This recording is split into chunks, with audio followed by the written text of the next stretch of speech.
Salut, c'est Hugo, j'espère que vous allez bien. 22e jour de confinement et c'est parti pour un nouveau point quotidien sur le coronavirus. Le premier sujet dont je voulais vous parler aujourd'hui, je vous l'avais promis hier, c'est la question de la propagation ou non du virus dans l'air. Au début de l'épidémie, l'immense majorité des scientifiques démontraient que le virus se transmettait par les postillons, qui peuvent certes finir sur des poignées de porte, etc., mais qu'ils ne restaient pas dans l'air. Autrement dit, impossible d'être contaminé en respirant l'air dehors. Mais récemment, deux études sont venues contredire tout ça. Dans la première, des chercheurs ont pulvérisé des microparticules du virus. C'est ce que l'on appelle une forme aérosol. Pour faire très grossièrement, c'est un petit peu comme si on utilisait un brumisateur et résultat, 3 heures après, eh bien le virus était encore présent. Mais cette étude, il faut savoir qu'elle est très critiquée car elle a été réalisée en laboratoire et pas du tout en conditions réelles. Dans la vie, on ne crache pas des brumes de virus mais bien des postillons, et les postillons c'est beaucoup plus gros, beaucoup plus lourd, autrement dit ça retombe sur le sol. Dans la deuxième étude, l'air de la chambre de 13 patients contaminés a été examiné et on a retrouvé l'ARN du virus, autrement dit, pour faire très simple, la carte d'identité du virus. Mais cela dit, et c'est très important de le noter, aucune particule virale n'a été observée,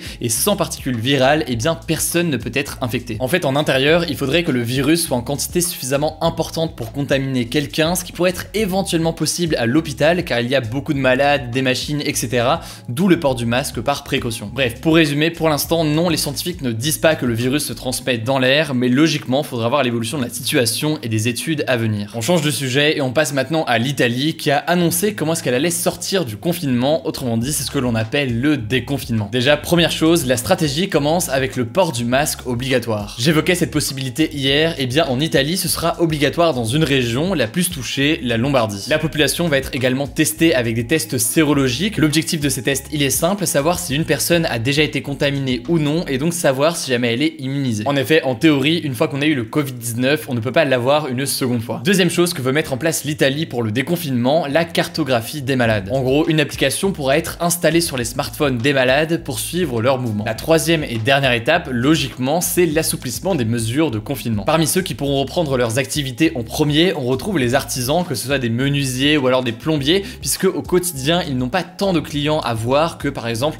une boutique qui voit des dizaines de personnes chaque minute. D'ailleurs, les derniers commerces à ouvrir, ce sera les bars, les restaurants, les discothèques ou encore les salles de sport. Le 16 mai pourrait être la date du début du déconfinement, mais rien n'a été acté pour le moment. Et pour votre information, dans le pays, le nombre de morts repart hélas à la hausse après 2 jours de baisse, avec 636 décès supplémentaires en 24 heures contre 525 hier. On passe à la France maintenant avec l'arrivée de l'attestation numérique aujourd'hui. Comment ça marche? Eh bien depuis votre téléphone, vous allez remplir un formulaire en ligne sur le site du ministère, je vous mets le lien en description. Vous inscrivez toutes vos infos comme d'habitude, ça va vous sortir un PDF avec un QR code dessus, et ce QR code, en cas de contrôle puisque vous êtes sorti, eh bien il va être vérifié par la police. Et pour vous rassurer, l'État assure que vos données ne seront ni sauvegardées ni géolocalisées. En France, le bilan est de 8911 décès, soit 833 décès supplémentaires en 24 heures. C'est une forte hausse par rapport à ces derniers jours, mais à noter que c'est un chiffre qui comprend les décès dans les hôpitaux et les décès dans les EHPAD. En France toujours, il y avait quelques infos que je voulais vous donner. Avec la première, c'est au sujet du transfert de patients à travers l'Europe. 6 patients français vont être envoyés en République tchèque pour être soignés,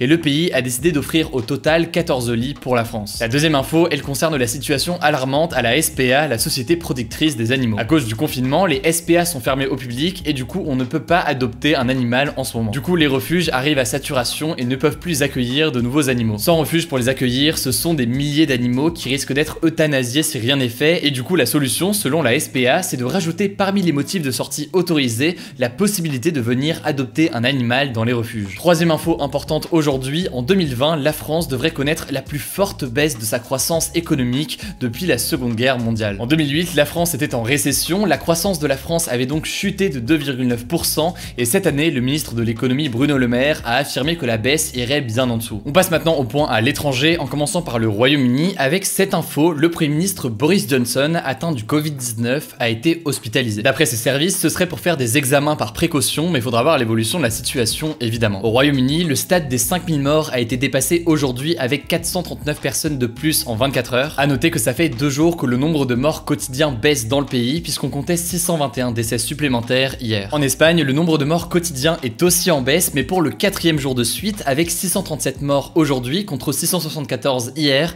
et c'est le chiffre le plus bas depuis 13 jours. Un petit mot quand même sur l'Irlande, avec une anecdote, le Premier ministre, médecin de profession, a décidé de reprendre du service pour aider dans les hôpitaux. En Irlande, le coronavirus a fait pour l'instant 158 décès. On termine comme d'habitude avec une note positive, positive et aujourd'hui c'est la baisse des hospitalisations dans le Grand Est. C'est l'Agence régionale de la santé qui l'a annoncé hier. 4702 patients atteints du Covid-19 étaient hospitalisés dans la région samedi contre 4712 vendredi, soit une légère baisse de 10 patients. Pour l'instant, le nombre de morts ne diminue pas, mais si cette baisse des hospitalisations s'accentue, eh bien on devrait observer dans les prochains jours aussi une baisse du nombre de morts. Voilà donc pour ce point quotidien. Merci beaucoup pour votre confiance. Pensez à vous abonner directement à cette chaîne YouTube si jamais c'est pas encore le cas pour ne pas rater les points quotidiens suivants et puis pour nous soutenir. En description, je vous mets des liens pour en savoir plus. Surtout, prenez soin de vous et de vos proches et on se dit à demain.